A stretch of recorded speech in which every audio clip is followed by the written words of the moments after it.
Então aqui eu tenho uma comunicação I2C e uma comunicação SPI. Então as duas são comunicações seriais. Aqui eu tenho, por exemplo, um PIC24 comunicando com um I2C, que pode ser uma memória, pode ser um display, pode ser um sensor, pode ser diversas coisas. Então ele tem um bit de clock e um bit de dados. Então o clock normalmente vem do master, que é chamado aqui. Então sai do PIC. E aqui se eu tiver um sensor, por exemplo, ele recebe o clock e a comunicação aqui ela é bidirecional. Então ele envia para cá e ele responde para cá. A vantagem desse tipo de comunicação é que eu só gasto 2 pinos. E aqui eu tenho uma comunicação SPI. Então aqui ele tem o clock que sai do master e vai para o slave. Aqui eu tenho data out e aqui data in. E aqui data in e data out. Então tem 3 pinos. Na verdade existem variações da SPI. Ele pode ter 4 ou até mais pinos. Até essa semana eu fiz me pediram para fazer um projeto usando um PIC mais antigo e utiliza um rádio bem moderno. Então ele comunica com SPI. Então, só que daí a nomenclatura que eu tenho é MISO, MOSE. MISO significa Master In. Então, Master In, Slave Out. E MOSE é Master Out, Slave In.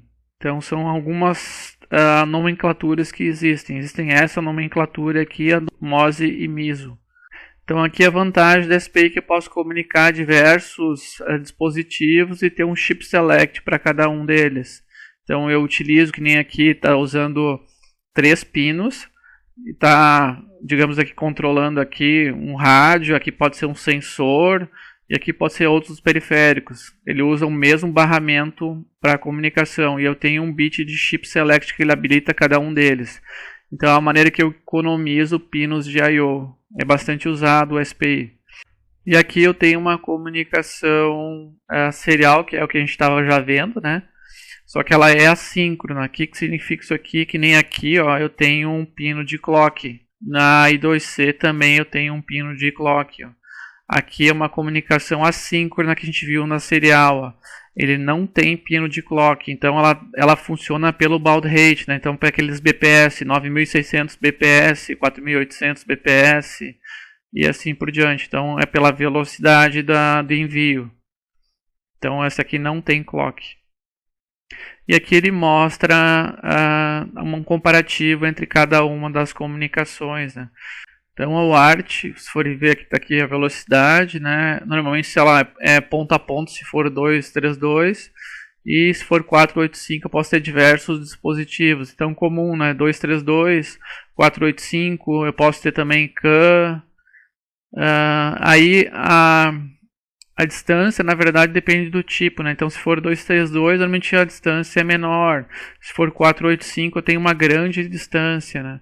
Então, 232, alguns 10, 20, 30 metros, 485 pode ir até 1 km. Então, isso aqui é para comunicar, às vezes, em distâncias maiores. E 2C-SPI, em geral, a gente utiliza eles para comunicar em distâncias pequenas, um dispositivo com o outro. Então, é uma placa que está comunicando com uma outra placa próxima, ou uma placa que está comunicando com um sensor na mesma placa. Então, são comunicações com... Normalmente, ou está na mesma placa, ou uma placa que está conectada numa outra bem próxima. Então, esse aqui eu tenho 2 pinos, né? Esse aqui eu tenho 3 pinos SPI, mas depende da quantidade de chip select que eu tenho. Então, eu posso comunicar mais dispositivos. Aqui eu tenho a velocidade 10 megabits por segundo, aqui 1 mega e aqui 500 bits por segundo. Então aqui ele dá alguns exemplos que eu tenho, memória E2PROM serial, conversor AD externo, aqui a parte de Ethernet, parte de comunicação CAN. Aqui também, no fim, posso ter sensor de temperatura, tanto numa como no outro, memória E2PROM, conversor ADC e assim por diante. Então são 3 comunicações bastante usadas. Aqui ele mostra alguns tipos de interface com I2C, memória I2PROM externa. O que é uma I2PROM? Né? É uma memória que vocês conseguem gravar e guardar dados. Então, por exemplo, se eu desligar o microcontrolador da energia, né? ele vai manter aquela informação na memória E2PROM. A memória onde vocês gravam o programa de vocês é uma memória flash. Então a memória flash para gravar só 1 byte é um pouco mais difícil. Na E2PROM é bem fácil. Então conversor ADC tipo sigma delta, esse aqui é um tipo SAR, né? Isso aqui às vezes eu preciso de conversores quando eu quero, por exemplo, ter uma balança. Aí eu preciso às vezes de um conversor externo, por exemplo, um conversor de 24 bits. Conversor DA, sensores de temperatura, MCP 9803, entre outros tipos de funcionalidades, né? GPS, LCD, áudio codec. Então, como exemplo, aquele exemplo que eu tinha falado para vocês, isso aqui é um PIC até bem antigo, até bem ruim de trabalhar, que está comunicando com o rádio. Então eu tenho aqui, eu fiz um print da minha tela. Então isso aqui é a comunicação SPI entre o PIC e um rádio.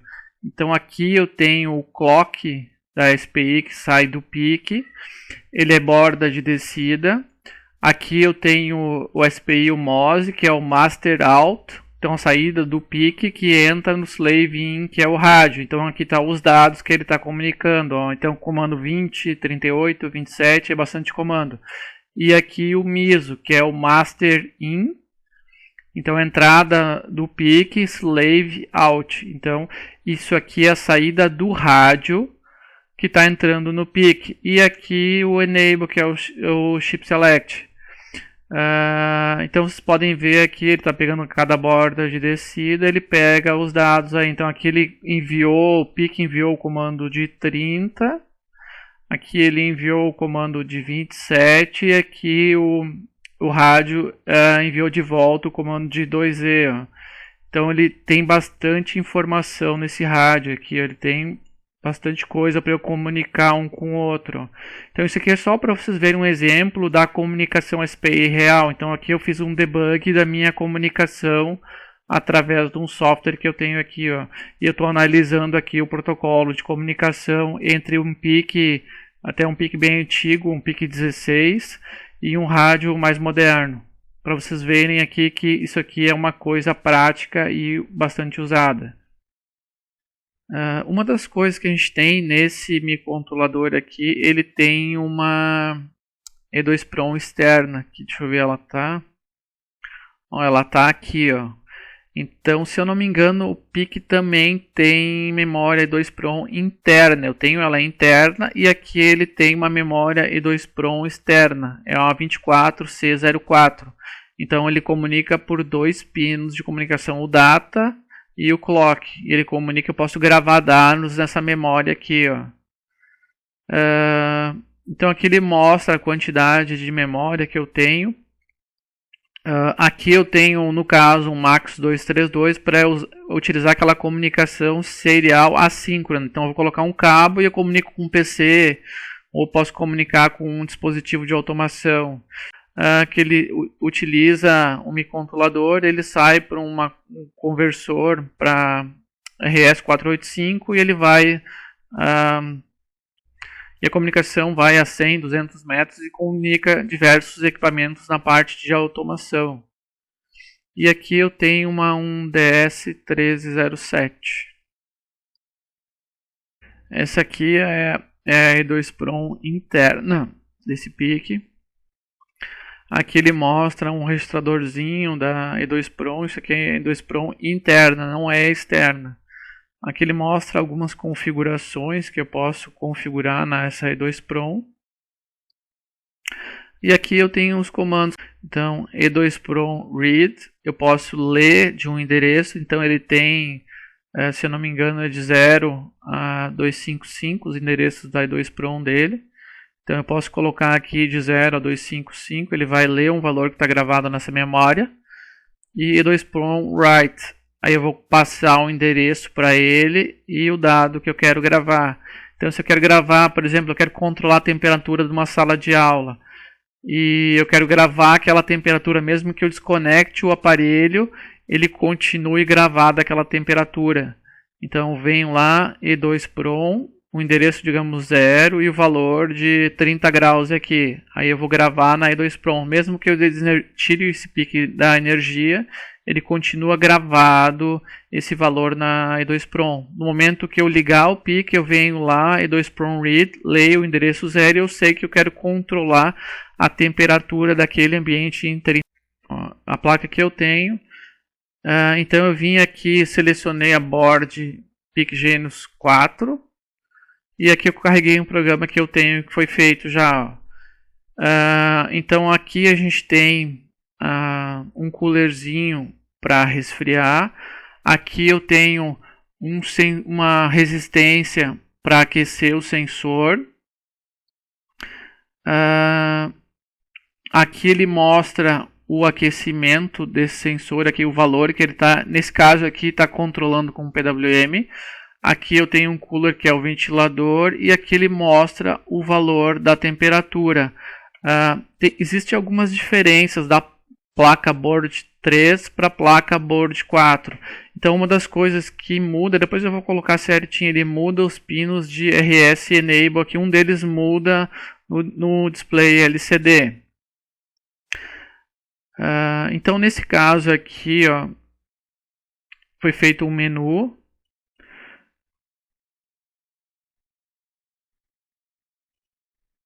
Onde eu posso aqui aumentar a temperatura ou diminuir a temperatura que eu quero controlar. Se isso aqui fosse um produto, eu vou selecionar e selecionou 50 graus. Ó. Então eu selecionei 50 graus e o que acontece aqui? Ó? Se eu vim aqui apertar no botão Reset, isso seria o equivalente a eu tirar ele desligar o microcontrolador. Então eu vou apagar toda a RAM dele. Se eu gravasse esse valor que eu tenho aqui da temperatura ideal na RAM dele, ele vai perder ele. Então eu vou aqui e dou um reset. Dei um reset, ele buscou de novo temperatura ideal de 50. Por que isso? Porque está sendo gravado na E2PROM interna desse pique aqui. Para se eu desligar esse pique da energia, no momento que ele voltar, eu sei que a temperatura desse controlador de temperatura é 50 graus que ele tem que controlar. Então, se isso aqui fosse um produto, ele já está gravando dentro do E2PROM. Se eu fosse colocar na RAM, ele caiu energia, ele perdeu a referência de controle de temperatura, o equipamento vai se perder.